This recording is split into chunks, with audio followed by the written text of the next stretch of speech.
서울 강남 한복판, 대한민국부의 상징이라 불리는 이곳에서 가장 화려한 외관을 자랑하는 수입차, 정비센터 베스트 모터스. 이곳에 지금 전례 없는 비상이 걸렸습니다. 독일 현지 연수까지 마친 네로라 하는 엘리트 정비사들이 수억 원대 최첨단 진단 장비를 총동원했지만 5억 원을 호가하는 마이바흐의 원인 불명 소음 앞에선 모두가 꿀먹은 덩어리가 된 것이죠. 그때 모두의 눈을 의심케 하는 광경이 펼쳐집니다. 꼬질꼬질한 작업복에 흙먼지 묻은 손, 낡은 리어카를 끌며 쓰레기를 줍던 한 할머니가 말합니다. 3분이면 고치겠구먼. 이 모습을 지켜본 베스트 모터스 신 회장은 의심스러운 표정으로 그 노인의 조사를 지시했고 충격적인 결과를 마주하게 됩니다. 할머니의 진짜 정체를 알게 된 신 회장은 결국 그 자리에서 무릎 꿇고 통곡하고 마는데, 하지만 할머니에게 닥친 또 다른 숨겨진 진실은 대한민국 자동차 업계를 발칵 뒤집히게 만들게 됩니다. 과연 그날 수입차 정비센터에서는 무슨 일이 벌어진 건지, 그리고 할머니가 뭘 고치냐며 조롱하던 오만한 정비사들을 어떻게 개박살 내는지 그 통쾌한 이야기를 시작하겠습니다. 대한민국부의 상징이라 불리는 강남, 그 중에서도 가장 화려한 빌딩 숲 사이에 위치한 베스트 모터스는 단순한 정비소가 아니었습니다. 입구에 들어서는 순간부터 억소리 나는 슈퍼카들이 줄을 지어 서 있고 기름때 하나 묻지 않은 새하얀 작업복을 입은 젊은 정비사들은 독일에서 직수입한 수억 원대의 전밀 진단기를 손에 쥐고 마치 우주선을 다루듯 거들먹거리는 곳이었죠. 이곳의 정비사들에게는 자격증과 학벌이 곧 계급이었고 그들은 자신들의 손에 들린 최신식 태블릿 PC가 세상의 모든 정답을 알려준다고 굳게 믿고 있었습니다. 그들의 시선은 언제나 높은 곳만을 향해 있었기에 정비소 담벼락 아래에서 굽은 허리로 폐지를 줍는 노인 따위는 풍경의 일부조차 되지 못했습니다. 그날도 평소와 다를 바 없는 무더운 오후였습니다. 베스트 모터스의 모든 직원이 비상에 걸린 이유는 다름 아닌 이 센터의 실질적인 주인 신 회장의 애마인 5억 원대 한정판 마이바흐 때문이었죠. 불과 일주일 전 출고된 이 차는 엔진에서 마치 가느다란 바늘이 유리를 긁는 듯한 기분 나쁜 소음을 내며 멈춰섰습니다. 정비팀장 손 씨를 비롯해 해외 연수까지 다녀온 엘리트 정비사 5명이 달려들어 12시간이 넘도록 진단기를 돌리고 엔진을 통째로 뜯어보다시피 했지만 돌아오는 대답은 늘 똑같았습니다. 장비상으로는 완벽하게 정상입니다. 라는 무책임한 말뿐이었죠. 신 회장의 안색은 점점 어두워졌고 정비소 안에는 숨막히는 정적이 흘렀습니다. 바로 그때였습니다.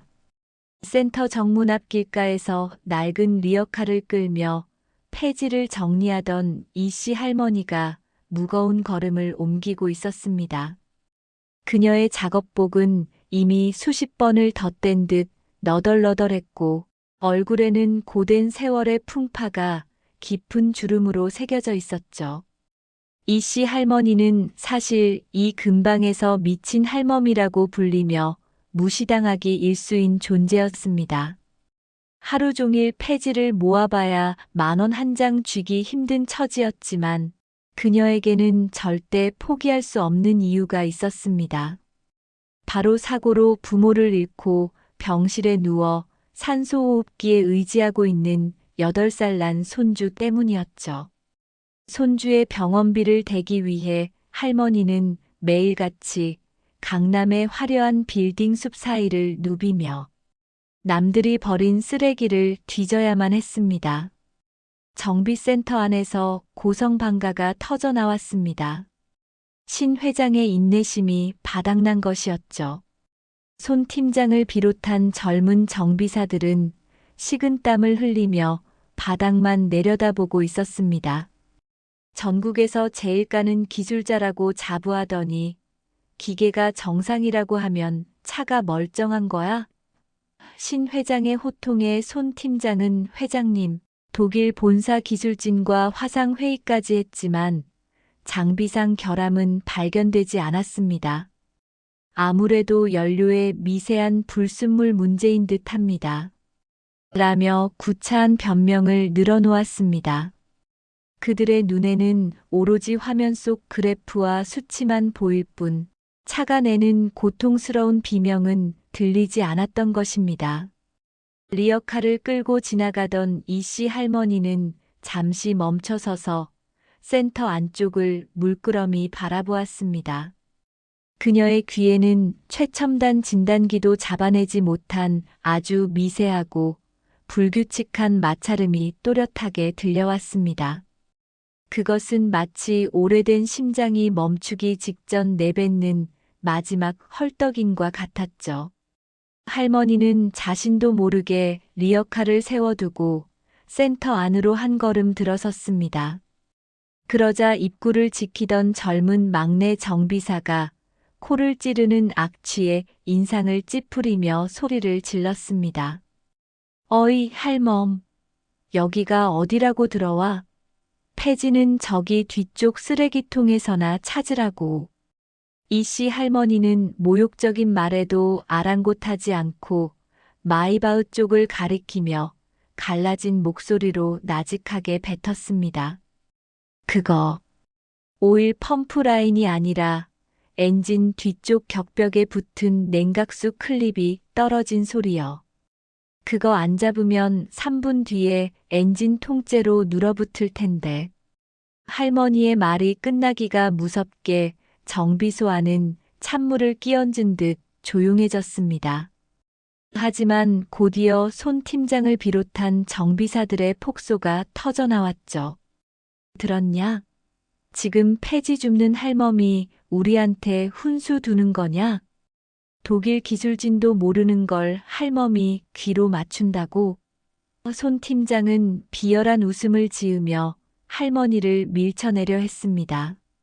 하지만 그 광경을 지켜보던 신 회장의 눈빛이 번뜩였습니다. 수십 년간 사업판에서 산전수전을 다 겪은 그의 직감은 지금 이 노인의 눈빛이 결코 미친 사람의 것이 아니라는 것을 말해주고 있었죠. 신 회장은 자신을 가로막는 정비사들을 물리치고 할머니 앞에 섰습니다. 그리고 떨리는 목소리로 물었습니다. 노인장, 방금 뭐라고 하셨소? 정말 그 소리의 원인을 알고 있는 거요? 할머니는 흙먼지가 잔뜩 묻은 손으로 땀을 닦으며 대답했습니다. 내 눈엔 보여. 차가 아파서 우는 게. 딱 3분만 주면 고쳐줄 테니 대신 우리의 병원비 1,000만 원만 빌려줄 수 있겠소? 정비사들은 경악했습니다. 말도 안 되는 소리라며 할머니를 당장 끌어내야 한다고 아우성을 쳤죠. 하지만 신 회장은 결단력 있는 목소리로 외쳤습니다. 모두 입 닥쳐. 지금 당장 저 노인장에게 공구를 가져다 드려라. 만약 3분 안에 차를 고치지 못한다면 노인장뿐만 아니라 여기 있는 정비사들 전부 오늘로 끝인 줄 알아. 신 회장의 파격적인 선언에 베스트 모터스의 공기는 다시 한번 얼어붙었습니다. 이씨 할머니는 천천히 하지만 단단한 걸음걸이로 5억 원짜리 마이바흐를 향해 다가갔습니다. 신 회장의 허락이 떨어지기 무섭게 센터 안에는 팽팽한 긴장감이 감돌았습니다. 정비사들의 비웃음 섞인 시선 속에서 이씨 할머니는 낡은 면장갑조차 끼지 않은 채 수십 년간 기름때와 상처로 다져진 투박한 맨손을 마이바흐의 엔진룸 위로 가져갔습니다. 손 팀장은 시계의 스톱워치를 누르며 어디 한번 해보시지. 3분 뒤에 경찰에 신고할 준비나 해. 라며 비아냥거렸고 다른 정비사들 역시 팔짱을 낀 채 이 황당한 구경거리가 어떻게 끝날지 조롱 섞인 대화를 주고받았습니다. 그들이 보기에 이 상황은 현대 과학의 정점인 마이바흐를 폐지, 줍는 노인이 고치겠다는 그야말로 신성 모독에 가까운 코미디였기 때문입니다. 하지만 이씨 할머니의 눈빛은 엔진룸 앞에 서는 순간 완전히 달라져 있었습니다. 조금 전까지 폐지를 정리하던 힘없고 초라한 노인의 모습은 온데간데 없었죠. 할머니는 눈을 지그시 감은 채 마치 살아있는 생명체의 맥박을 짚듯 엔진의 떨림을 손끝으로 느끼기 시작했습니다. 수억 원대의 정밀 진단기가 그래프와 숫자로만 세상을 읽을 때 할머니는 차가 내뱉는 아주 미세한 진동과 금속음의 파장을 온몸으로 받아내고 있었습니다. 정비소 내부의 소음조차 할머니의 집중력을 깨트릴 수 없었고 그 정적 속에서 할머니의 손가락은 엔진 깊숙한 격벽 쪽을 향해 거침없이 파고들었습니다. 저 할멈이 지금 어딜 만지는 거야? 거기 건드리면 배선 다 꼬여. 막내 정비사가 소리를 질렀지만 신 회장은 서리빨 같은 눈빛으로 그를 제지했습니다. 할머니의 손은 그 누구도 예상치 못한 좁은 틈새로 들어갔고 잠시 후 찾았다. 라는 나직한 한마디와 함께 할머니의 손끝이 멈췄습니다. 할머니는 손 팀장의 공구함에서 가장 낡은 펜치 하나를 집어들더니 엔진 뒤쪽 냉각수 라인을 고정하고 있던 아주 작은 금속 클립 하나를 비틀었습니다. 육안으로는 도저히 보이지도 않고 최첨단 스캐너조차 정상으로 분류했던 그 작은 부품이 진동 때문에 미세하게 어긋나 격벽을 때리고 있었던 것이죠. 이씨 할머니가 클립을 제자리로 돌려놓고 손을 떼는 순간 손 팀장의 스톱워치는 정확히 2분 45초를 가리키고 있었습니다. 할머니는 아무 말 없이 다시 본닛을 닫았고 정비사들은 여전히 미심쩍은 표정으로 설마 저게 끝이야? 장난해? 라며 웅성거렸습니다.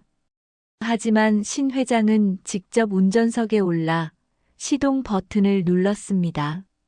그러자 조금 전까지 유리를 긁는 듯 기분 나쁘게 울려 퍼지던 마찰음은 거짓말처럼 사라졌고 엔진은 마치 갓 출고된 새 차처럼 부드럽고 묵직한 중저음을 내뿜으며 완벽하게 회전하기 시작했습니다. 순간 베스트 모터스 안에는 정적이 흘렀습니다. 수십 명의 정비사가 12시간 동안 매달려도 찾아내지 못한 결함을 길거리에서 폐지를 줍던 노인이 단 3분 만에 그것도 오직 맨손과 기만으로 해결해버린 것입니다. 신 회장은 차에서 내려 한참 동안 엔진 소리를 감상하더니 떨리는 손으로 이씨 할머니를 바라보았습니다. 손 팀장은 얼굴이 불그락푸르락해진 채 이건 우연입니다. 운 좋게 끼워 맞춘 거라고요. 라며 발악했지만 신 회장은 그의 뺨을 갈길 듯한 기세로 차갑게 쏘아붙였습니다. 운이라고? 너희들이 12시간 동안 못한 걸 이분은 3분 만에 해내셨어. 실력이 없으면 겸손하기라도 해야지. 신 회장은 약속대로 비서에게 지시해 즉석에서 현금 1,000만 원이 든 봉투를 할머니에게 건넸습니다. 봉투를 받아든 이씨 할머니의 손은 가늘게 떨리고 있었습니다. 이 돈이면 손주의 수술비와 밀린 병원비를 해결하고도 남을 금액이었죠. 하지만 할머니는 감사하다는 말 한마디만 남긴 채 다시 자신의 낡은 리어카를 끌고 정비소를 떠나려 했습니다. 그런데 그때 할머니가 리어카 손잡이를 잡는 동작을 유심히 지켜보던 신 회장의 눈동자가 크게 흔들렸습니다. 할머니의 손등에 새겨진 아주 특이한 흉터와 공구를 다루던 예사롭지 않은 손놀림이 그의 머릿속에 잊고 있던 한 사람을 떠올리게 했기 때문입니다. 신 회장은 떠나가는 할머니의 뒷모습을 보며 비서에게 급히 명령했습니다. 당장 저 노인에 대해 조사해. 30년 전 대한민국 자동차 업계를 뒤흔들었다가 하루아침에 사라진 그 전설이 맞는지 아주 작은 것 하나라도 놓치지 말고 전부 다 알아내. 신 회장의 목소리에는 경외심과 당혹감이 뒤섞여 있었습니다. 정비사들은 할머니가 떠난 자리를 보며 여전히 망연자실해 있었지만 신 회장은 이미 직감하고 있었습니다. 오늘 자신이 마주한 것은 단순한 폐지 줍는 노인이 아니라 시대를 잘못 만나 비극 속으로 사라졌던 거물급 인사의 부활일지도 모른다는 사실을 말입니다. 강남 한복판에서 벌어진 이 믿기지 않는 사건은 곧 베스트 모터스 전체를 발칵 뒤집어 놓을 거대한 폭풍의 전조였습니다. 신 회장의 지시로 시작된 조사는 시간이 갈수록 상상조차 할 수 없는 충격적인 진실들을 하나둘씩 토해내기 시작했습니다. 과연 폐지 줍는 노인 이씨 할머니의 진짜 정체는 무엇일까요? 그리고 그녀가 왜 그토록 뛰어난 기술을 숨긴 채 밑바닥 인생을 살아야만 했던 걸까요? 이제껏 그 누구에게도 말하지 못했던 할머니의 시리고 아픈 과거, 그리고 신 회장이 왜 그녀의 이름 앞에서 무릎을 꿇을 수밖에 없었는지 그 소름 돋는 이야기가 이제 본격적으로 펼쳐집니다. 이씨 할머니가 떠난 뒤 베스트 모터스엔 여전히 폭풍 전야의 정적이 감돌았습니다. 손 팀장과 정비사들은 기계적인 결함이 아니라 단순한 접촉 불량이었다며 자신들이 못 고친 게 아니라 운이 나빴을 뿐이라고 구차한 변명을 멈추지 않았죠. 그들은 여전히 자신들의 학벌과 자격증이 폐지 줍는 노인의 경험보다 우월하다고 믿고 싶어 했습니다. 하지만 그들의 오만한 목소리는 채 30분을 넘기지 못했습니다. 신 회장의 집무실로 들어갔던 비서가 하얗게 질린 얼굴로 뛰쳐나와 서류 한 뭉치를 내밀었기 때문입니다. 서류 첫 페이지에 적힌 노인의 진짜 이름과 과거, 이력을 확인한 신 회장은 자리에 주저앉아 한동안 말을 잇지 못했습니다. 그 이름은 바로 이명자, 30년 전 대한민국 자동차 정비업계에서 신의 손이라 불리며 전설로 군림했던 최초의 여성 기능장이었습니다. 신 회장이 그토록 경악한 이유는 단지 그녀의 화려한 경력 때문만은 아니었습니다. 서류를 넘길수록 드러나는 그녀의 삶은 차마 눈뜨고 볼 수 없을 만큼 처절한 비극으로 점철되어 있었죠. 30년 전 이명자는 당시 국내 최대 자동차 기업의 엔진 개발팀 고문으로 활동하며 대통령의 의전 차량까지 전담하던 인물이었습니다. 하지만 그녀의 인생을 송두리째 앗아간 사건은 아주 예기치 못한 곳에서 터졌습니다. 하나뿐인 아들이 의문의 교통사고를 당해 식물인간 상태에 빠졌고 아들을 살리기 위해 전 재산을 쏟아부었지만 상황은 나아지지 않았습니다. 엎친 데 덮친 격으로 동업자의 배신까지 겹치며 그녀는 수십억 원의 빚더미에 올라앉았고 전설의 정비사라는 명예는 사채업자들의 협박 아래 갈기갈기 찢겨나갔습니다. 세상은 그녀를 잊었습니다. 이명자는 아들을 지키기 위해, 그리고 지금은 세상을 떠난 아들이 남긴 유일한 혈육인 어린 손주를 살리기 위해 자신의 이름을 지우고 밑바닥으로 숨어들었습니다. 화려한 정비소 대신 먼지 날리는 고물상을 전전했고 최첨단 공구 대신 무거운 리어카를 잡았습니다. 그녀가 강남 한복판에서 폐지를 주었던 건 가장 화려한 곳 뒤편에 버려지는 쓰레기가 가장 많았기 때문이었죠.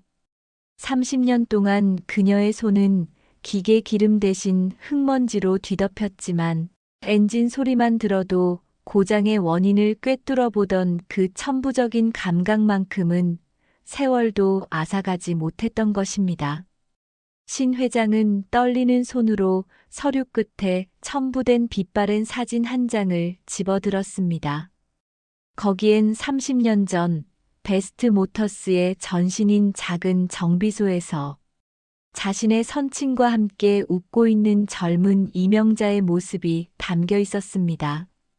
당시 부도 위기에 처했던 선친의 정비소를 아무 데가 없이 살려주고 어린 시절 신 회장에게 직접 스패너 잡는 법을 가르쳐 주었던 장본인이 바로 그녀였던 것이죠. 신 회장에게 그녀는 단순한 기술자가 아니라 오늘날의 베스트 모터스를 있게 한 뿌리이자 스승이었습니다. 그런 분이 자신의 정비소 입구에서 기생충 소리를 들으며 쫓겨날 뻔했다는 사실에 신 회장은 피가 거꾸로 솟는 분노를 느꼈습니다.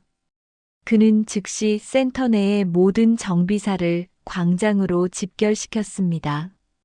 영문도 모른 채 모여든 정비사들 앞에서 신 회장은 이명자의 이력이 적힌 서류를 바닥에 내동댕이 쳤습니다. 너희들이 폐지 줍는 노인이라며 비웃던 분이 누구인지 아느냐? 너희들이 받은 그 잘난 독일 연수 수료증 100장을 합쳐도 이분 이름 석자의 무게만도 못해. 신 회장의 사자 후에 정비사들의 고개가 힘없이 꺾였습니다.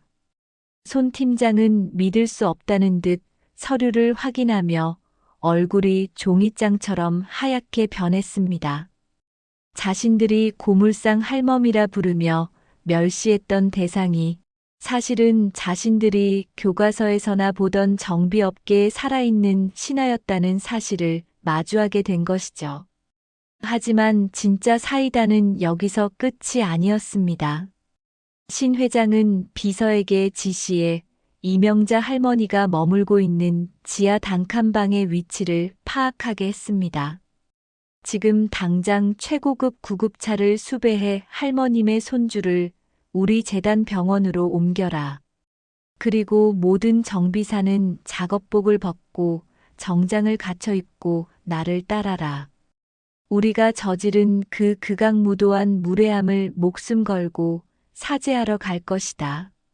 신 회장의 말에 손 팀장을 비롯한 정비사들은 사시나무 떨듯 떨며 뒤를 따랐습니다. 오만함으로 가득 찼던 강남 한복판의 정비센터가 한 노인의 이름 앞에서 처참하게 무너져 내리는 순간이었습니다. 신 회장이 무릎을 꿇을 준비를 하며 향한 곳은 강남의 화려한 불빛이 닿지 않는 어느 좁고 습한 골목길이었습니다. 거기서 그는 30년 만에 마주하게 될 전설의 뒷모습을 상상하며 눈시울을 붉혔습니다. 과연 멸시와 천대를 견디며 폐지를 주워온 전설의 명장은 자신을 찾아온 이들을 어떻게 맞이할까요? 그리고 그녀의 정체를 알게 된 뒤에도 끝까지 비겁한 변명을 늘어놓는 이들에게 어떤 소름 돋는 참교육이 기다리고 있을까요? 화려한 강남의 마천루에서 불과 몇 킬로미터 떨어지지 않은 곳, 하지만 그곳은 대한민국에서 가장 비싼 차들이 젤비안 베스트 모터스와는 완전히 다른 세상이었습니다. 썩은 물냄새와 눅눅한 곰팡이 꽃이 벽면을 가득 채운 구룡마을의 어느 좁은 골목길. 신 회장은 비서가 건넨 주소를 들고 숨이 턱 막히는 것을 느꼈습니다. 그 뒤를 따르는 20여 명의 정비사는 여전히 어리둥절한 표정이었죠. 몇몇은 자신의 값비싼 수입 구두가 오물 섞인 흙탕물에 젖는 것을 불쾌해하며 코를 찌르는 악취의 연신 인상을 찌푸리고 있었습니다. 특히 끝까지 할머니를 운 좋은 고물상이라 깎아내렸던 손 팀장은 회장님, 이런 곳까지 직접 오실 필요가 있겠습니까? 돈 몇 푼 더 얹어주면 그만일 텐데요. 라며 눈치 없는 소리를 내뱉었습니다. 그 순간 신 회장이 멈춰서서 손 팀장을 매섭게 노려봤습니다. 너는 지금 내 눈앞에 보이는 이 가난이 웃음이야? 이 악취가 불쾌해? 이분이 이 쓰레기 같은 골목에서 폐지를 주워 번 돈으로 너희들이 굴리는 그 비싼 기계들의 시조가 되는 기술을 지켜오셨다. 신 회장의 일갈에 손 팀장은 입을 닫았지만 속으로는 여전히 시대에 뒤떨어진 노인네라며 코웃음을 쳤습니다. 일행이 마침내 도착한 곳은 성인 한 명이 제대로 서 있기도 힘든 낮은 천장의 반지하 방이었습니다. 깨진 창문 사이로 들어오는 희미한 가로등 불빛 아래 낮에 정비소에서 봤던 이명자 할머니가 낡은 수건으로 누군가의 몸을 닦아주고 있는 뒷모습이 보였습니다. 방 안의 풍경은 참혹했습니다. 낡은 산소호흡기 소리만이 고요한 방안을 채우고 있었고 그 끝에는 초점 없는 눈으로 천장을 바라보는 8살 손주가 누워 있었습니다. 할머니는 낮에 받은 1,000만 원이 든 봉투를 머리맡에 두고 마치 그것이 세상의 전부인 양 손주의 마른 손을 꼭 쥐고 있었죠. 미안하다. 할미가 무능해서 너를 이런 데 눕혀놨어. 이제 약도 사고 맛있는 것도 먹자. 할머니의 갈라진 목소리가 좁은 방 안에 울려 퍼질 때 신 회장은 결국 참았던 눈물을 터뜨리며 그 좁은 현관문 앞에 무릎을 꿇었습니다. 정비사들은 경악했습니다. 재계 순위권에 드는 대기업 회장이 강남의 건물주인 신 회장이 폐지 줍는 노인의 발치에 머리를 조아린 것이죠. 신 회장은 목이 메어 한참 동안 말을 잇지 못하다가 간신히 입을 열었습니다. 스승님, 제가 너무 늦었습니다. 30년 전 제 아버지의 공장을 살려주시고 저에게 처음으로 엔진의 소리를 가르쳐 주셨던 그 이명자 여사님을 제 정비소에서 기생충이라 모욕하며 쫓아낼 뻔했습니다. 죽을 죄를 지었습니다. 신 회장의 고백에 이명자 할머니는 천천히 고개를 돌렸습니다. 그녀의 눈에는 원망도 분노도 없었습니다.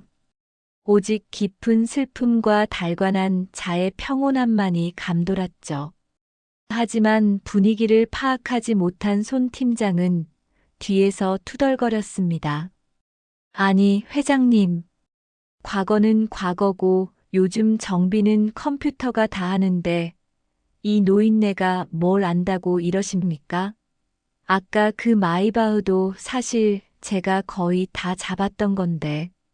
그 말이 끝남과 동시에 이명자 할머니가 천천히 자리에서 일어났습니다. 그녀는 구석에 놓인 낡은 공구 가방에서 녹슨 드라이버 하나를 꺼내더니 손 팀장 앞으로 다가갔습니다. 할머니의 눈빛은 순식간에 날카로운 송곳처럼 변해 있었습니다. 할머니는 아무 말 없이 손 팀장이 차고 있는 수백만 원짜리 명품 시계를 가리켰습니다. 그 시계, 아까부터 초침 소리가 불규칙해. 너 같은 놈은 시계가 멈춰야 고장이 난 줄 알겠지만 내 귀엔 태엽 안쪽의 톱니 하나가 이미 마모돼서 비명을 지르는 소리가 들려. 1분 뒤면 그 시계는 멈출 거다. 기계에 영혼이 있다는 걸 모르는 놈이 정비복을 입고 있으니 차들이 아프다고 비명을 지르는 거야. 손 팀장은 비웃으며 무슨 말도 안 되는 내 시계가 얼마나 정확한데 라며 큰 소리를 쳤습니다. 하지만 할머니의 말이 끝나고 정확히 60초 뒤 손 팀장의 팔목에 있던 시계 바늘은 마치 마법에 걸린 듯 기괴한 소리를 내며 멈춰 섰습니다. 손 팀장의 안색은 순식간에 잿빛으로 변했습니다. 최첨단 진단기로도 못 잡는 0.1의 오차를 폐지 줍는 노인이 낡은 지하방에서 귀로만 잡아낸 것이죠. 꿇어라. 신 회장의 차가운 명령이 떨어졌습니다. 이분은 너희 같은 껍데기 정비사들이 평생을 공부해도 닿지 못할 경지에 계신 분이다. 지금 이 자리에서 스승님께 무릎 꿇고 용서를 구하지 않는 놈은 당장 내일부로 이 바닥에서 매장당할 줄 알아. 신 회장의 서슬 펄언 명령에 손 팀장을 포함한 20여 명의 엘리트 정비사들이 좁은 골목길 바닥에 일제히 무릎을 꿇었습니다. 그 화려한 강남의 정비사들이 곰팡이 냄새나는 지하방 앞에서 머리를 조아리는 광경은 그야말로 장관이자 처절한 참교육의 현장이었습니다. 이명자 할머니는 그들을 내려다보며 차갑게 말했습니다. 돈으로 산 장비는 정답을 알려줄지 몰라도 차의 아픔을 치유해주진 못해. 너희들이 버린 그 오만한 마음가짐부터 정비하고 와라. 할머니의 일침에 정비사들은 한마디 대꾸도 하지 못한 채 고개를 숙였습니다. 하지만 바로 그때 할머니의 지하방 문을 거칠게 발로 차며 들이닥친 무리가 있었으니 바로 할머니를 30년 전 나락으로 밀어넣었던 사채업자들이었습니다. 곰팡이 꽃이 핀 지하방의 무거운 정적을 깨뜨린 것은 거친 발길질이었습니다. 낡은 나무 문이 비명 같은 소리를 내며 나가떨어졌고 문틈으로 쏟아져 들어온 것은 강남의 화려한 불빛이 아니라 시커먼 정장을 입은 사채업자들의 살기 어린 그림자들이었죠. 그들은 이명자 할머니가 낮에 신 회장에게 받은 1,000만 원이 든 돈 봉투를 귀신같이 알아채고 들이닥친 것이었습니다. 그들에게 할머니는 그저 매달 이자를 뜯어내는 늙은 현금 인출기에 불과했고 할머니의 손주가 사경을 헤매든 말든 오직 주머니를 채울 생각뿐이었습니다. 사채업자 중 우두머리인 흉터난 사내는 방 안에 무릎을 꿇고 있는 수십 명의 정장을 입은 사내들을 보고 잠시 주춤했으나 이내 코웃음을 치며 할머니의 머릿속을 헤집듯 거친 말을 내뱉었습니다. 할망구, 오늘 강남에서 한 건 했다며? 그 돈이면 우리 밀린 이자 갚고도 남겠는데 왜 이런데 숨겨두고 청승이야? 사채업자는 할머니의 손가방을 강제로 뺏으려 들었고 그 과정에서 손주의 산소호흡기 줄이 위태롭게 흔들렸습니다. 이명자 할머니는 비명조차 지르지 못한 채 온몸으로 손주의 침대를 막아섰습니다. 30년 전 전설이라 불리던 명장의 손은 이제 무능한 사채업자의 거친 손길에 힘없이 밀려날 만큼 쇠약해져 있었죠. 그 광경을 지켜보던 신 회장의 눈에는 핏발이 서기 시작했습니다. 자신의 스승이자 아버지의 은인이 이런 버러지만도 못한 놈들에게 유린당하고 있었다는 사실에 그는 생전 처음 느껴보는 극심한 사리를 느꼈습니다. 사채업자들은 여전히 상황 파악을 하지 못한 채 무릎을 꿇고 있는 정비사들을 향해 시비를 걸기 시작했습니다. 어이, 너희들은 뭐야? 이 할망구한테 돈 받으러 온 경쟁업체야? 줄 서라. 오늘은 우리가 먼저니까. 손 팀장을 비롯한 정비사들은 공포와 당혹감에 몸을 떨었습니다. 강남의 깨끗한 정비소에서 엘리트 대접만 받던 그들에게 이 지옥 같은 현실의 폭력은 감당하기 힘든 충격이었죠. 하지만 신 회장은 천천히 자리에서 일어났습니다. 그는 자신의 맞춤 정장에 묻은 곰팡이 가루를 털어내지도 않은 채 사채업자의 우두머리 앞으로 다가갔습니다. 그 손 떼라. 그 돈에 손끝 하나라도 닿는 순간 내 놈들 인생은 오늘로 끝이다. 신 회장의 낮고 서늘한 목소리가 지하방의 공기를 얼려버렸습니다. 사채업자는 하룻강아지 범 무서운 줄 모르고 신 회장의 멱살을 잡으려 했습니다. 하지만 그 순간 신 회장의 뒤를 지키던 그림자 같은 보디가드들이 번개처럼 움직였습니다. 단 몇 초 만에 사채업자들은 좁은 골목 바닥에 처박혔고 뼈가 으스러지는 소리와 함께 비명이 터져 나왔습니다. 신 회장은 비서에게 차갑게 지시했습니다. 이놈들이 속한 대부업체, 그리고 그 배후에 있는 놈들까지 싹 다 조사해. 단 한 놈도 이 땅에 발붙이지 못하게 만들어라. 신 회장의 명령이 떨어지기 무섭게 보디가드들은 사채업자들을 쓰레기 치우듯 끌고 나갔습니다. 그 짧은 순간의 참교육은 시작에 불과했습니다. 신 회장은 다시 이명자 할머니 앞에 서서 고개를 숙였습니다. 그리고 비서가 가져온 조사 서류의 뒷장을 넘기며 더욱 충격적인 사실을 마주하게 됩니다. 30년 전 할머니의 아들을 죽음으로 몰아넣고 전 재산을 가로챘던 그 동업자의 배후에 현재 국내 최대 자동차 부품 기업인 강성그룹의 강 회장이 있다는 사실이 드러난 것입니다. 강 회장은 과거 이명자의 기술을 훔치기 위해 음모를 꾸몄고 그녀가 나락으로 떨어진 뒤 그 기술을 가로채 지금의 부를 쌓아 올린 파렴치한 인물이었습니다.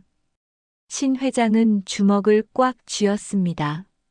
자신의 스승을 짓밟고 세운 그 가짜 왕국을 통째로 무너뜨려야겠다는 결심이 선 것이다.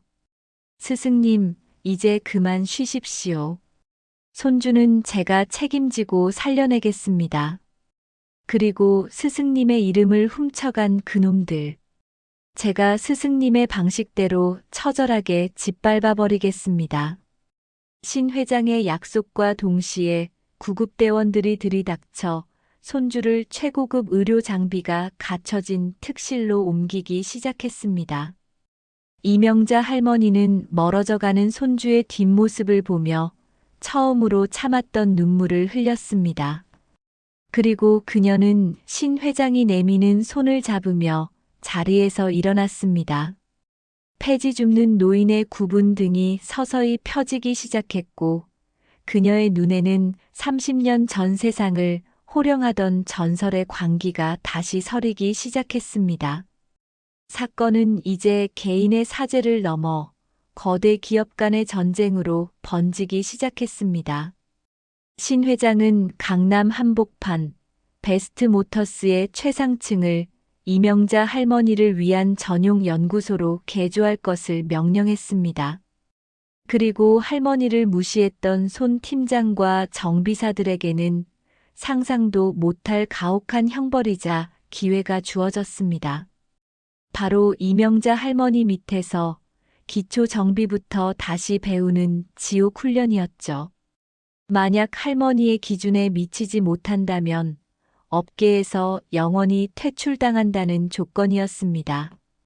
오만했던 엘리트들이 폐지 줍는 할머니의 발치에서 스패너를 닦아야 하는 처절한 역전극이 시작된 것입니다. 한편 할머니가 다시 세상 밖으로 나왔다는 소식은 은밀하게 강성그룹의 강 회장 귀에까지 들어갔습니다. 그는 30년 전 죽은 줄로만 알았던 이명자가 신 회장의 비호 아래 돌아왔다는 사실에 치를 떨며 또 다른 음모를 꾸미기 시작합니다. 하지만 그는 몰랐습니다. 이명자 할머니가 단순히 차를 고치는 기술자가 아니라 기계의 작은 숨소리 하나로 상대의 파멸을 설계할 수 있는 무서운 거장이라는 사실을 말입니다. 30년을 참아온 전설의 복수극, 그 서막이 이제 화려하게 오르기 시작했습니다. 강남의 마천루 베스트 모터스의 최상층은 더 이상 화려한 인테리어와 값비싼 가구들로 가득한 VIP 라운지가 아니었습니다. 신 회장의 파격적인 지시로 하룻밤 사이에 그곳은 수십 년 된 기름때 묻은 작업대와 낡은 엔진들이 잘비한 이명자 전용 연구소로 탈바꿈했습니다. 그리고 그곳에는 번듯한 정장 대신 땀과 기름에 찌든 작업복을 입은 엘리트 정비사들이 죽을 상을 한 채 모여 있었죠. 손 팀장을 비롯한 그들은 이제 독일산 진단기 대신 녹슨 볼트를 닦는 칫솔을 들고 있었습니다. 기본도 모르는 놈들에게 기계를 맡길 순 없다는 이명자 할머니의 서슬 퍼런 명령 때문이었습니다. 한때 강남 사모님들의 찬사를 받던 그들이 이제는 폐지 줍던 할머니의 발치에서 쇳가루를 마시며 기초 중에 기초인 부품 세척부터 다시 배우기 시작한 것입니다. 손 팀장의 불만은 머리끝까지 차올랐습니다. 그는 할머니가 잠시 자리를 비운 사이 몰래 최신형 스캔 장비를 꺼내 차량의 결함을 확인하려 했습니다. 하지만 그 순간 귀신같이 나타난 이명자 할머니의 낡은 스패너가 손 팀장의 손등을 가볍게 내리쳤습니다. 할머니는 기계의 심장 소리도 못 듣는 놈이 숫자 노름이나 하고 있느냐며 호통을 쳤고 손 팀장은 수치심에 얼굴이 붉어질 대로 붉어졌습니다. 하지만 할머니가 눈앞에서 보여주는 기술은 그들의 오만함을 잠재우기에 충분했습니다. 할머니는 소리만으로 실린더 내부의 미세한 스크래치를 정확히 짚어냈고 시중에서는 구할 수도 없는 30년 전 자신만의 비법 양념 같은 특수 오일을 배합해 죽어가는 엔진을 되살려냈습니다. 젊은 정비사들은 경악했습니다. 그들이 배운 교과서에는 없는 오직 50년의 세월과 장인 정신이 빚어낸 신의 경지를 목도했기 때문입니다. 한편 할머니의 화려한 복귀 소식은 대한민국 자동차 업계의 거물 강성그룹강 회장의 귀에 들어갔습니다. 그는 30년 전 자신이 짓밟았던 이명자가 다시 일어섰다는 소식에 밤잠을 설쳤습니다.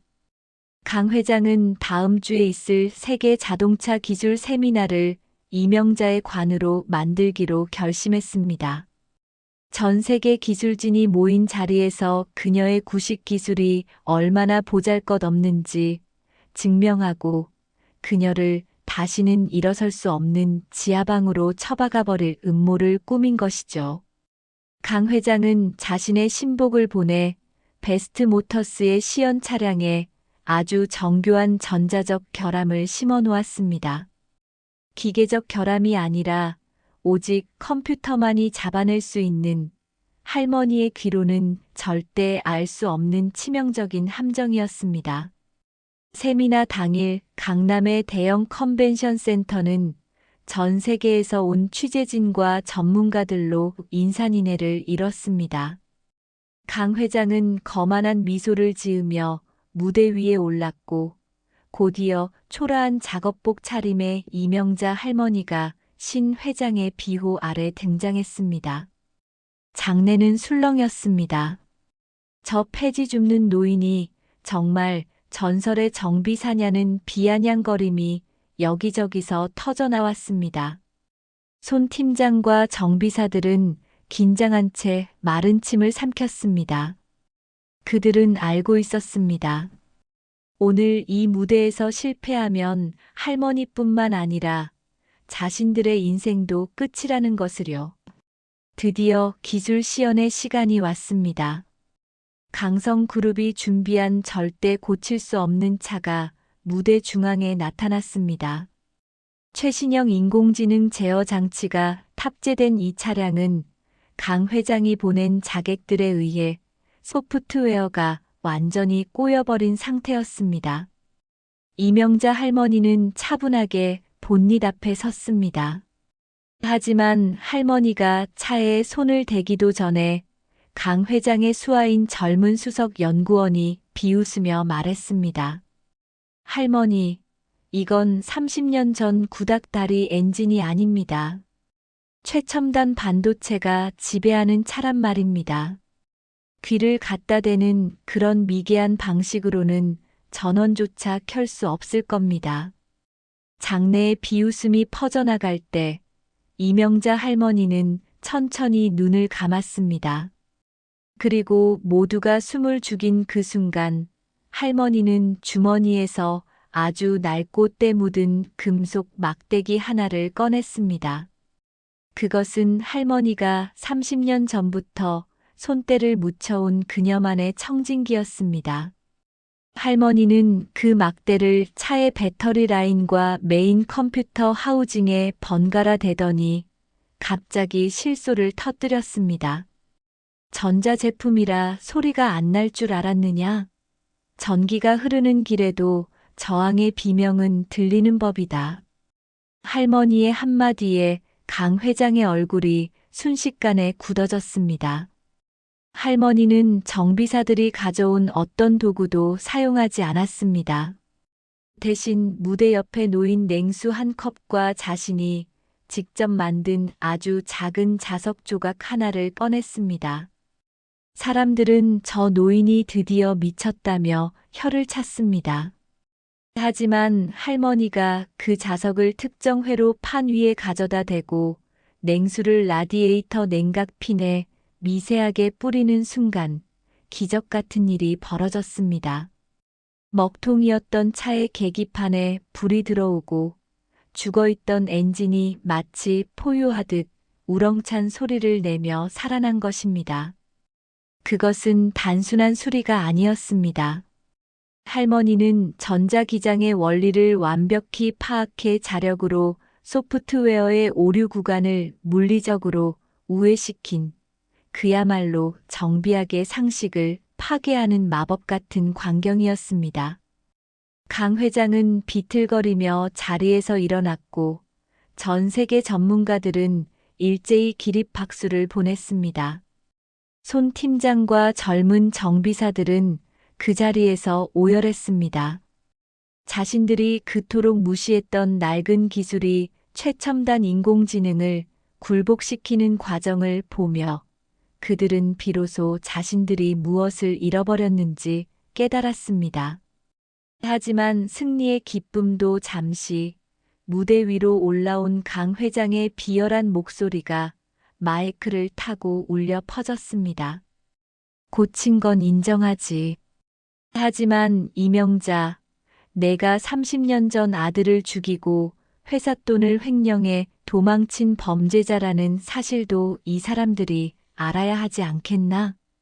강 회장의 폭탄 선언에 시연장은 다시 한번 충격에 휩싸였습니다. 할머니의 눈빛이 흔들렸습니다. 30년 전 강 회장이 꾸몄던 그 추악한 음모의 진실이 전 세계의 카메라 앞에서 다시금 할머니의 목을 조르기 시작한 것입니다. 강성그룹 강 회장의 비열한 폭로가 컨벤션 센터의 스피커를 타고 울려 퍼지자 축제 분위기였던 장내는 순식간에 차가운 정적으로 뒤덮였습니다.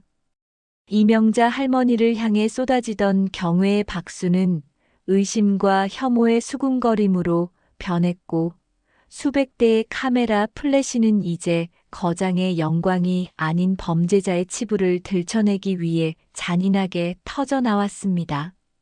강 회장은 승기를 잡았다는 듯 입가에 비열한 미소를 띄우며 미리 준비한 조작된 수사 기록과 30년 전에 낡은 신문 기사들을 대형 스크린에 띄웠습니다.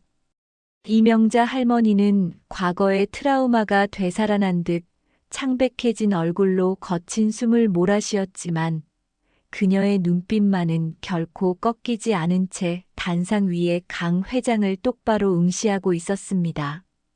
하지만 그 순간 객석 맨 앞줄에서 상황을 지켜보던 신 회장이 천천히 자리에서 일어났습니다. 그는 당황한 기색 없이 오히려 강 회장을 향해 가련하다는 듯한 표정을 지어 보였습니다. 강 회장, 당신이 오늘 이 자리에서 그 이야기를 꺼낼 줄 알고 내가 특별한 손님 한 분을 모셔왔지. 신 회장의 말이 끝나기가 무섭게 무대 뒤편에서 휠체어를 탄 한 노인이 등장했습니다. 산소통을 매달고 위태롭게 숨을 내쉬는 그 노인의 얼굴이 스크린에 클로즈업 되자 강 회장의 얼굴은 순식간에 흑빛으로 변했습니다. 그는 바로 30년 전 이명자를 배신하고 강 회장의 앞잡이 노릇을 했던 동업자 김 씨였습니다. 김 씨는 죽음을 앞둔 사람만이 가질 수 있는 처절한 속죄의 목소리로 마이크를 잡았습니다. 그는 30년 전 이명자에게 횡령 누명을 씌우고 기술 탈취를 모의했던 모든 과정이 강 회장의 지시였음을 고백하기 시작했습니다. 장례는 다시 한번 충격에 휩싸였고 강 회장은 저 노인네가 노망이 났다며 소리를 질렀지만 김 씨가 내놓은 증거는 압도적이었습니다. 그는 자신이 죽기 전 마지막 양심으로 보관해왔던 강 회장과의 비밀 계약서, 원본과 이명자의 기술을 가로채기 위해 그녀의 아들이 탔던 차량의 브레이크를 고의로 훼손하라고 지시했던 강 회장의 음성이 담긴 낡은 카세트 테이프를 공개했습니다. 이 여사님, 제가 죽어 지옥에 가더라도 이 말은 해야겠습니다. 당신 아드님을 죽게 한 건 사고가 아니라 저 인간의 탐욕이 만든 명백한 살인이었습니다. 김 씨의 오열 섞인 고백에 이명자 할머니는 비명조차 지르지 못한 채 바닥으로 주저앉았습니다. 30년 동안 단순한 사고인 줄로만 알았던 아들의 죽음이 사실은 자신의 기술을 탐낸 자들에 의한 계획된 살인이었다는 사실에 그녀의 가슴은 갈기갈기 찢겨나갔습니다. 신 회장은 할머니를 부축하며 강 회장을 향해 서늘한 일가를 날렸습니다. 강 회장, 당신이 뺏은 건 기술만이 아니야.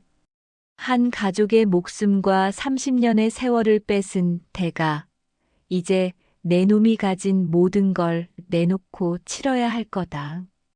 강 회장은 도망치듯 무대 아래로 내려가려 했지만 이미 행사장 입구에는 신 회장이 미리 연락해둔 검찰 수사관들이 대기하고 있었습니다. 전 세계 언론의 카메라는 이제 추락하는 강성그룹의 실체를 담기 위해 강 회장의 일거수일투족을 쫓았습니다.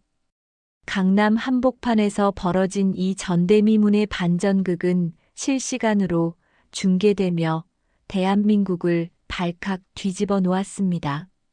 할머니를 무시했던 손 팀장과 젊은 정비사들은 무대 아래에서 이 광경을 지켜보며 자신들이 얼마나 추악한 권력의 편에 서 있었는지 뼈저리게 실감하며 고개를 숙였습니다. 이명자 할머니는 떨리는 몸을 일으켜 다시 마이크 앞에 섰습니다. 그녀의 눈에 고인 눈물은 더 이상 슬픔이 아니라 30년 만에 진실을 마주한 자의 뜨거운 분노이자 결이었습니다. 차는 거짓말을 하지 않아. 사람이 차를 속일 순 있어도 차에 새겨진 상처는 반드시 그 주인을 찾아가는 법이지. 강 회장, 당신이 만든 그 가짜 자동차 제국이 어떻게 무너지는지 똑똑히 지켜봐라. 할머니의 선언과 동시에 신 회장은 강성그룹의 모든 비리가 담긴 추가 자료들을 언론에 배포했습니다. 거장의 복수는 이제 단순한 폭로를 넘어 거대 악의 뿌리를 통째로 뽑아버리는 거대한 폭풍으로 변해가고 있었습니다. 행사장은 아수라장이 되었고 경찰에 연행되는 강 회장의 등 뒤로 시민들의 야유가 쏟아졌습니다. 하지만 이명자 할머니의 복수는 여기서 끝이 아니었습니다. 그녀는 신 회장에게 한 가지 마지막 부탁을 남겼습니다. 그것은 강 회장이 가장 소중하게 여기는 강성그룹의 명운이 걸린 차세대 수소차 엔진의 결함을 전 국민 앞에서 직접 증명해 보이겠다는 것이었습니다. 강 회장이 기술을 훔쳐 억지로 만들어낸 그 엔진이 얼마나 위험한 시한폭탄인지 장인의 손끝으로 직접 확인시켜 주겠다는 선포였습니다.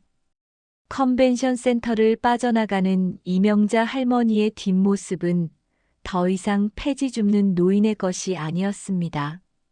30년의 세월을 견뎌온 거장은 이제 자신의 모든 기술을 쏟아부어 마지막 참교육을 준비하고 있었습니다. 과연 강성그룹의 몰락을 결정지을 수소차 엔진의 치명적인 결함은 무엇일까요? 그리고 할머니가 준비한 마지막 반전의 무대는 어떤 모습일까요? 한 개인의 복수를 넘어 대한민국 자동차 산업의 정의를 바로 세우는 거장의 마지막 질주가 이어집니다. 강성그룹은 절체절명의 위기에 몰렸습니다. 김 씨의 양심 선언과 신 회장이 터뜨린 비리 자료들로 인해 주가는 연일 하한가를 기록했고 검찰의 압수수색이 숨가쁘게 이어졌죠. 하지만 탐욕의 눈이 먼 강 회장은 마지막 도박을 준비했습니다. 바로 강성그룹의 모든 자본과 기술을 집약했다는 차세대 수소차 네메시스의 전 국민 시연회였습니다.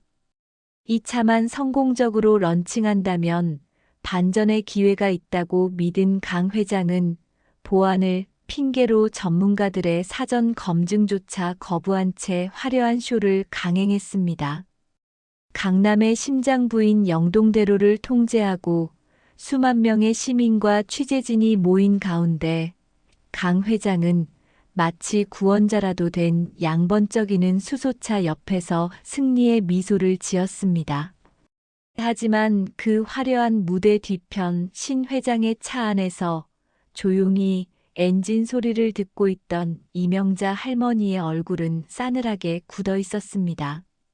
할머니는 차의 아이들링 공회전 소리만으로도 그 안에서 벌어지는 끔찍한 불협화음을 읽어냈습니다. 강 회장이 기술을 훔쳐 급조한 수소 연료전지 스택은 고압가스를 견디지 못하고 미세하게 떨리고 있었고 이는 곧 거대한 폭발로 이어질 시한폭탄과 다름없었습니다. 할머니는 신 회장에게 나직하게 말했습니다. 저건 차가 아니야. 사람 잡는 관이지. 당장 멈추지 않으면 오늘 이 거리는 지옥이 될 게야. 신 회장은 즉각 시연회 중단을 요청했지만 미쳐버린 강 회장은 이를 묵살했습니다. 오히려 그는 카메라를 향해 구시대의 유물들이 시샘을 한다며 직접 운전석에 올라 시동을 걸었습니다. 차가 천천히 움직이기 시작하자 시민들은 환호했지만 이명자 할머니는 차에서 내려 무대 중앙으로 전력 질주했습니다. 폐지 줍던 노인의 굽은 다리라고는 믿기지 않을 만큼 날렵한 움직임이었죠. 할머니는 경호원들을 뿌리치고 차 앞을 가로막으며 사자후를 토해냈습니다. 당장 내려. 1분 뒤면 연료 탱크의 체크 밸브가 터진다. 내 놈의 탐욕 때문에 이 무고한 사람들을 죽일 셈이냐. 장내는 순식간에 아수라장이 되었습니다. 강 회장은 미친 노파를 끌어내 라며 소리를 질렀지만 그 순간 할머니의 예언대로 차 밑바닥에서 불길한 금속성 비명과 함께 하얀 가스가 뿜어져 나오기 시작했습니다. 사람들은 비명을 지르며 흩어졌고 운전석에 갇힌 강 회장은 당황해 문조차 열지 못한 채 울부짖었습니다. 그때 이명자 할머니가 주머니에서 낡은 스패너 하나를 꺼냈습니다. 그녀는 폭발 직전의 열기 속으로 주저없이 뛰어들어 차량 하부의 특정 압력 밸브를 단 한 번의 타격으로 박살냈습니다. 치익하는 소리와 함께 치솟던 압력이 순식간에 빠져나갔고 폭발의 위기를 넘긴 차는 검은 연기를 내뿜으며 멈춰 섰습니다. 그것은 전 국민이 지켜보는 가운데 벌어진 완벽한 실력의 증명이자 강성그룹의 사형 선고였습니다. 할머니는 연기 속에서 걸어 나와 바닥에 주저앉은 강 회장을 향해 낡은 스패너를 던졌습니다. 기술은 사람을 살리는 데 쓰는 것이지 내 놈의 욕심을 채우는 장난감이 아니다. 할머니의 일침에 강 회장은 단 한마디도 대꾸하지 못한 채 검찰의 수갑을 받아들여야 했습니다. 강성그룹은 그날로 파산 절차에 들어갔고 할머니를 30년 전 나락으로 밀어 넣었던 그 가짜 제국은 거장의 손끝에서 완벽하게 해체되었습니다. 사건이 일단락된 후 베스트 모터스의 분위기는 완전히 바뀌었습니다. 할머니를 무시하고 비웃던 손 팀장과 엘리트 정비사들은 이제 정비복을 벗고 센터 앞마당에 무릎을 꿇었습니다.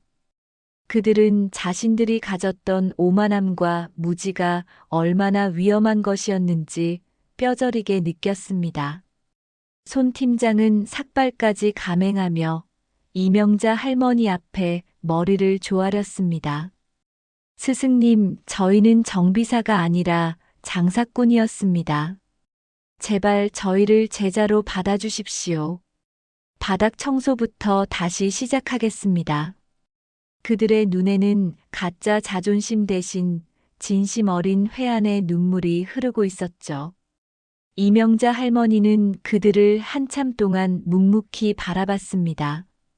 그녀는 다시 자신의 낡은 리어카를 잡으려 했으나 신 회장이 그 앞을 가로막았습니다.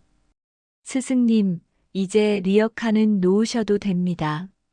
스승님의 손이 만져야 할 건 폐지가 아니라 대한민국 자동차의 미래입니다. 신 회장의 진심 어린 호소와 무릎 꿇은 정비사들의 간절함에 할머니의 눈시울이 붉어졌습니다. 30년 전 잃어버렸던 자신의 자리가 폐지 더미 위가 아니라 기름 냄새 가득한 이 현장이었음을 비로소 인정한 것이죠. 하지만 거장의 이야기는 여기서 끝이 아니었습니다. 강 회장의 몰락 이후 대한민국 자동차 산업에는 거대한 공백이 생겼고 외세의 기술 침탈이 시작되었습니다. 이명자 할머니는 자신을 무시하던 제자들을 이끌고 대한민국만의 독자적인 엔진 기술을 지키기 위한 마지막 전쟁을 준비하기 시작합니다. 300억 자산가 서영숙이 그랬듯 이제 이명자 할머니도 폐지 줍는 노인에서 대한민국 자동차의 수호신으로 거듭나는 위대한 여정을 시작하려 합니다. 강성그룹의 몰락은 대한민국 자동차 업계에 거대한 지각 변동을 불러왔습니다. 하지만 그 빈자리를 채우려 든 것은 정의로운 기업들이 아니었습니다. 거대 해외 자본을 앞세운 글로벌 자동차 기업 V-모터스는 강성그룹의 핵심 기술 특허를 헐값에 사들이며 대한민국 자동차 시장을 통째로 집어삼키려 들었죠. 그들은 이명자 할머니의 존재를 구시대의 유물이라 치부하며 자신들의 컴퓨터 설계 기술만이 정답이라고 오만하게 선포했습니다.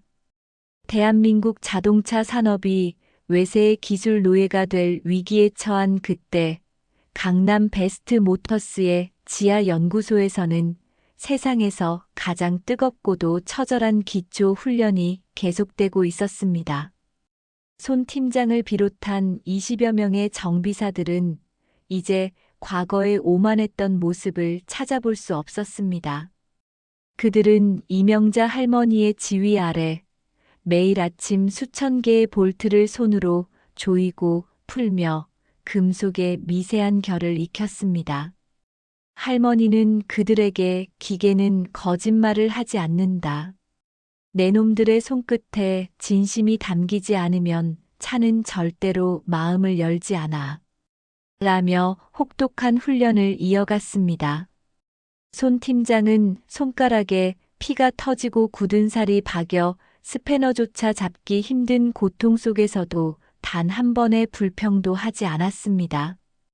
오히려 그는 스승의 발치를 닦으며 자신이 그동안 얼마나 가짜 기술에 취해 있었는지 눈물로 참회했죠. 그러던 어느 날 글로벌 V-모터스는 자신들의 기술력을 과시하기 위해 전 세계 자동차 명장들이 모이는 세계 엔진 효율 컨퍼런스를 개최했습니다. 그들은 대한민국 기술의 자존심을 꺾기 위해 이명자 할머니와 베스트 모터스 팀을 공개적으로 초청했습니다. 폐지 줍던 노인의 직관이 현대공학의 정밀함을 이길 수 있는지 전 세계 앞에서 증명해 보라는 모욕적인 도전장이었죠. 신 회장은 분노했지만 이명자 할머니는 오히려 담담하게 웃으며 제자들에게 말했습니다. 드디어 너희들이 닦은 그 투박한 손끝이 얼마나 위대한지 보여줄 때가 왔구나. 훈련은 더욱 가혹해졌습니다. 할머니는 제자들에게 설계도 한 장 주지 않은 채 오직 소리와 진동만으로 엔진의 실린더 내벽을 가공하는 법을 가르쳤습니다. 밤샘 작업이 이어졌고 연구소 안은 쇠 깎는 소리와 정비사들의 거친 숨소리로 가득 찼습니다. 신 회장은 그들을 위해 아낌없는 지원을 퍼부었고 이명자 할머니는 자신의 50년 노하우가 집약된 특수 열처리 비법을 제자들에게 전수했습니다. 그것은 단순히 쇠를 단단하게 만드는 기술이 아니라 금속이 열을 받을 때 내뱉는 비명을 잠재우는 장인만의 비밀이었습니다. 드디어 결전의 날, 세계 최고의 기술진이 모인 대회장에 이명자 할머니와 그녀의 제자들이 등장했습니다. V-모터스의 수석 엔지니어들은 최첨단 슈퍼컴퓨터로 설계된 자신들의 엔진을 보며 승리를 확신했습니다. 반면 할머니의 제자들이 가져온 엔진은 겉보기엔 투박하고 낡아 보였죠. 시연이 시작되고 전 세계 전문가들은 비웃음을 멈추지 않았습니다. 저런 아날로그 엔진으로 우리 인공지능 제어 시스템을 이기겠다고? 강 회장의 수화 노릇을 하던 무리도 객석에서 조롱 섞인 야유를 보냈습니다. 하지만 테스트 장비에 엔진이 걸리고 시동이 걸리는 순간 대회장은 순식간에 정적에 휩싸였습니다. V-모터스의 엔진이 고주파의 날카로운 기계음을 내며 돌아갈 때 이명자 할머니와 제자들이 만든 엔진은 마치 거대한 거인의 숨소리처럼 낮고 묵직한 중저음을 내뿜었습니다. 소음 측정기의 바늘은 거의 움직이지 않았고 진동 테스트를 위해 엔진 위에 올려놓은 와인잔 속의 물은 단 한 방울의 파동조차 일으키지 않았습니다. 그것은 기계가 도달할 수 있는 완벽한 균형, 즉 무진동 무소음의 경지였습니다. 더욱 놀라운 것은 효율 테스트 결과였습니다. 슈퍼컴퓨터가 설계한 V-모터스의 엔진보다 이명자의 제자들이 손으로 깎아 만든 엔진이 무려 30%나 높은 연비를 기록한 것입니다. 불가능해. 설계도 없이 어떻게 이런 오차 범위를 맞춘단 말인가. 외국의 엔지니어들이 경악하며 엔진을 뜯어보려 달려들었습니다. 그때 손 팀장이 당당하게 나서서 마이크를 잡았습니다. 이 엔진에는 당신들의 컴퓨터엔 없는 영혼이 담겨 있습니다. 우리 스승님께서 가르쳐 주신 차의 아픔을 듣는 마음이 이 완벽한 정밀함을 만들어낸 것입니다. 손 팀장의 연설과 동시에 대형 스크린에는 이명자 할머니와 제자들이 기름때 묻은 바닥에서 뒹굴며 엔진을 만지던 지난 6개월간의 기록 영상이 상영되었습니다. 폐지 줍던 노인의 손이 어떻게 젊은 정비사들의 오만함을 깎아내고 그들의 손에 장인의 혼을 불어넣었는지 목격한 전 세계 전문가들은 일제히 기립박수를 보냈습니다. 이명자 할머니는 무대 위에서 제자들의 어깨를 하나하나 두드리며 눈시울을 붉혔습니다. 자신의 이름이 더럽혀졌던 그 장소에서 이제는 제자들의 손을 통해 자신의 명예가 전 세계적인 신화로 다시 기록되는 순간이었습니다. 대회는 이명자와 베스트 모터스의 압도적인 우승으로 끝났습니다. 글로벌 V-모터스는 자신들의 패배를 인정하고 대한민국 기술을 인수하려던 계획을 철회했습니다. 오히려 그들은 거액의 로열티를 제안하며 기술 전수를 요청해왔죠. 이명자 할머니는 그 모든 제안을 거절하고 대한민국만의 독자적인 기술 학교를 세울 것을 신 회장에게 제안했습니다. 그녀는 이제 단순히 차를 고치는 사람이 아니라 대한민국의 미래를 고치는 진정한 스승으로 우뚝 선 것입니다. 하지만 대미를 장식할 마지막 반전이 남아 있었습니다. 시상식이 끝나갈 무렵 신 회장이 떨리는 목소리로 할머니에게 다가왔습니다. 스승님, 병원에서 연락이 왔습니다. 스승님의 그 진심이 하늘에 닿았는지 손주 녀석이 드디어 눈을 떴답니다. 할머니는 그 자리에 주저앉아 오열했습니다. 30년의 한이, 30년의 비극이 비로소 마침표를 찍는 순간이었습니다. 이제 전설의 마지막 이야기는 펜트하우스의 화려함보다 더 빛나는 가장 따뜻하고도 강렬한 결말을 향해 달려갑니다. 세계를 놀라게 했던 기술 대회로부터 5년이라는 세월이 흘렀습니다. 대한민국 자동차 산업의 지형도는 이명자라는 이름 석자를 기점으로 완전히 새로 쓰였죠. 강남 한복판, 과거 오만함과 차별의 상징이었던 베스트 모터스는 이제 전 세계 정비사들이 한 번이라도 발을 들이길 꿈꾸는 성지, 이명자 자동차 기술 아카데미로 거듭났습니다. 화려한 유리 건물 외벽에는 더 이상 수입차 브랜드 로고가 아닌 톱니바퀴와 심장을 형상화한 아카데미의 엠블럼이 햇살을 받아 찬란하게 빛나고 있었습니다. 그리고 그 건물의 가장 높은 곳, 신 회장의 집무실보다 더 넓고 쾌적한 전용 공방에서 이명자 할머니는 여전히 기름때 묻은 스패너를 손에서 놓지 않고 있었습니다. 5년 전 기적적으로 눈을 떴던 손주 녀석은 이제 늠름한 중학생이 되어 할머니의 곁을 지키고 있었습니다. 휠체어에 의지해야 했던 가녀린 다리는 이제 축구장을 누빌 만큼 건강해졌고 녀석은 주말마다 공방에 내려와 할머니에게 엔진의 원리를 배우며 제2의 이명자를 꿈꾸고 있었죠. 할머니는 그런 손주를 바라볼 때마다 30년 전 지하방에서 폐지를 정리하며 흘렸던 눈물을 떠올렸습니다. 하지만 그 눈물은 이제 슬픔이 아닌 고난을 이겨낸 자만이 누릴 수 있는 평온한 미소로 바뀌어 있었습니다. 신 회장은 이제 일주일에 한 번씩 이곳을 찾아 할머니와 차를 마시는 것이 인생의 가장 큰 즐거움이 되었습니다. 아카데미의 수석 교관이 된 현수는 과거에 오만했던 손 팀장이나 젊은 정비사들과는 완전히 다른 사람이 되어 있었습니다. 그는 이제 수억 원대 수입차를 고치는 기술보다 차의 작은 떨림 속에서 기계의 마음을 읽는 법을 후배들에게 가르쳤습니다.